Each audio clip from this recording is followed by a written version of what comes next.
Today, we're going to be talking about 2D Mario games and how they've evolved over time. That's it. That's all. What do you want me to say?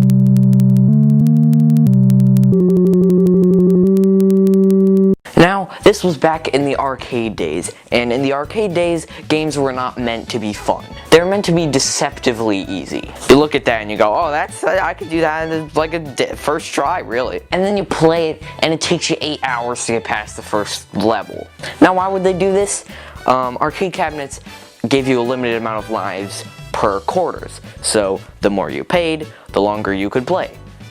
Pretty simple. This was an easier system than just adding a time limit to how long you could play. It felt fair, you know? You were the reason you couldn't play anymore, not your wallet. Although it was pretty much your wallet. Now, two very important things to consider is Nintendo was just getting into making video games, and this was originally going to be a Popeye-themed game. It was going to have the characters, the cast of Popeye.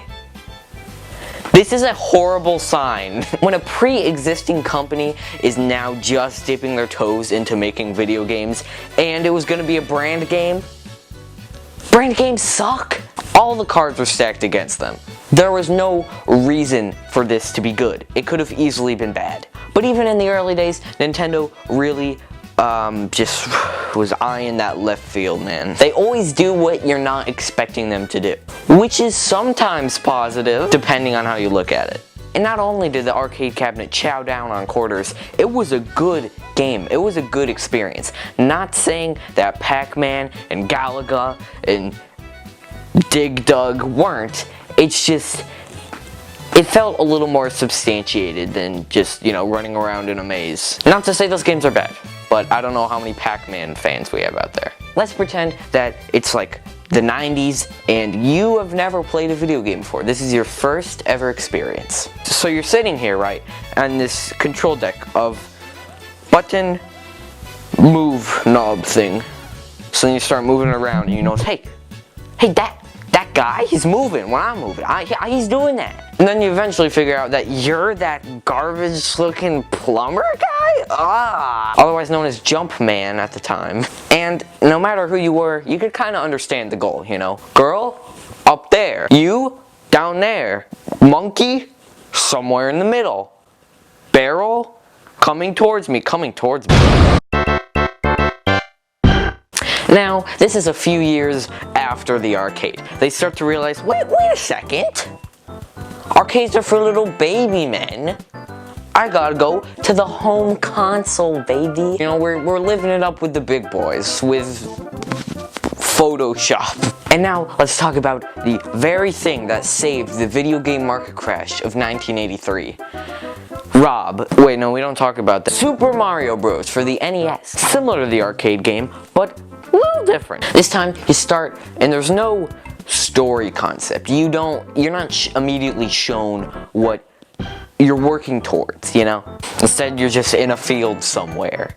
And you know, in this field, imagine you're a kid in the 90s, alright? And imagine, again, this is your first video game, and you've seen some commercials about it online, and you got it for Christmas or your birthday or whatever. We don't need the details, alright? I don't care. So that kid is probably around some of the lines of, whoa, look at the graphics, where am I? Where's the B button? If I press the A button, I jump? That's crazy! Whoa, this ooey gooey poop guy's coming towards me, man. I don't want that, stop. No.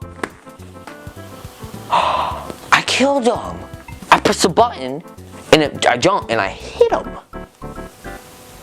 Huh. This is grand design, or if you work at Starbucks, this is mucho grande frappuccino. Back to the kid, right? While we were gone, he slowly learned the controls, right? He learned how to run, he learned how to jump, he learned how to run and jump over pits. He's going about the level, and he sees another question mark block. He sees this, and he collects it. And that's probably something like, whoa, I'm white now? That's crazy. That's not what I meant. I'm wearing white clothes now? That's crazy, dude. Mario, what are you doing? You're getting grass stains. So then you're like, okay, what does this do? There's a cricket. No, I don't want you down here. Okay. Okay, how do I kill it? Well, I guess I'll just keep going. You press the run button to go, and you shoot this fireball out. It makes a little noise. And then it hits one of the enemies, and you're like, what the f? This is crazy. You're telling me I killed that guy? With a fire? Like a ball of fire?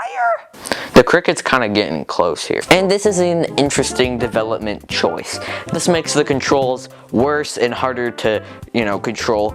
Maybe you're trying to run and jump on an enemy and jump off of them, but you have a fire flower, you're just gonna kill them before you can.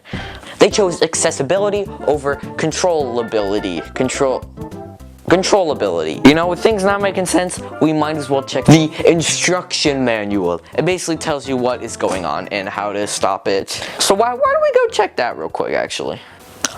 Secret strategies? Man, my favorite secret strategy is compliance with FCC regulations. No, the other one.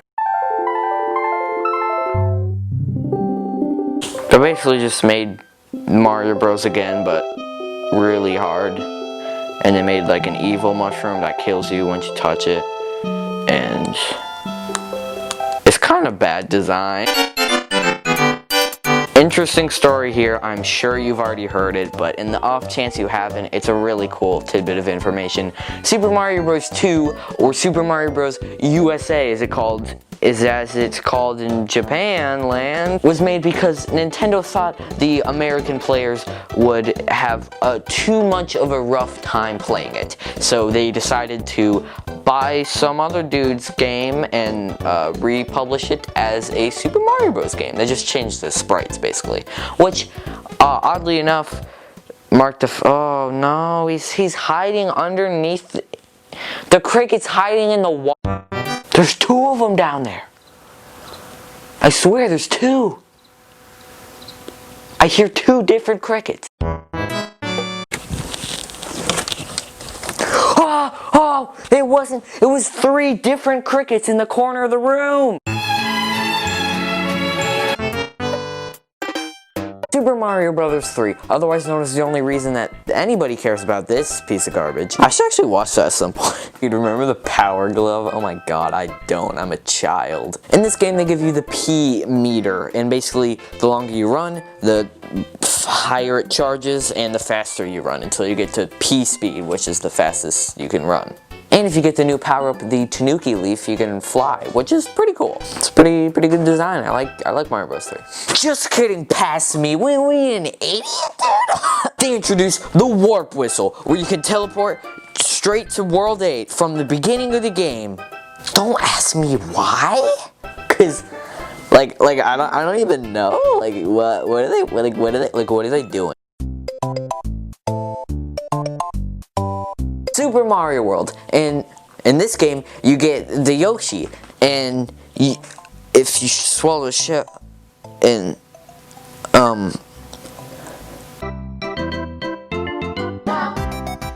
in this game you get the Mini Mushroom, which is kind of an anti-power-up, which sounds horrible.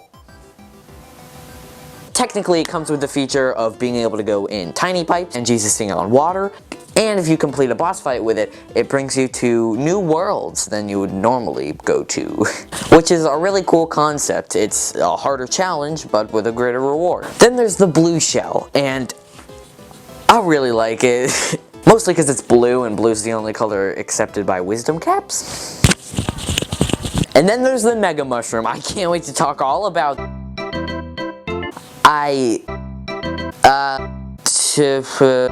you can climb up walls, this cat, and yeah, this is the dark age of Nintendo. They kind of threw out the whole new design thing, like, oh, the propeller mushroom, that's cool. It's not that interesting to talk about though. Like, it's a good idea, but that's kind of where it stops. And I personally really enjoy talking about all the design philosophy and stuff, and you can't really do that with the newer power-ups, like Squirrel.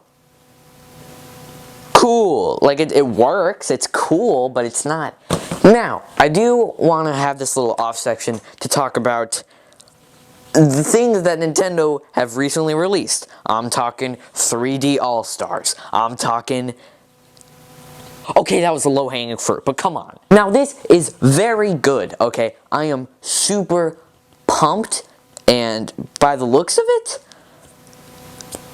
it looks really good. Like, I know a lot of people are all, it's not worth the value, but, I mean, you're right.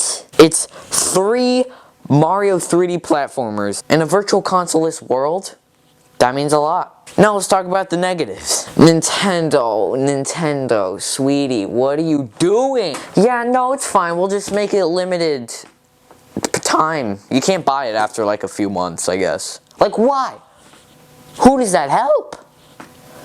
Hurrying people to buy it earlier so that you can have higher profit margins for the investors or something?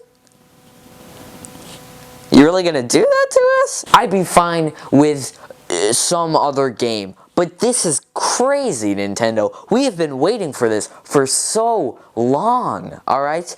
At the beginning of the Switch, people wanted this. Before the Switch, people wanted this. And the Wii U days, people wanted this. But as soon as we got the Switch, you got rid of Virtual Console. And I have a whole video talking about it, and it's not my favorite video I've made, but it's still kind of interesting to watch, okay? So do that, maybe, if you want, or after this video, maybe. This is not limited physical release. This is limited release, period.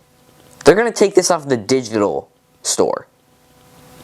It cost them $0 to not do that. And here they are. All I'm saying is this is fine for the Nintendo fans of now.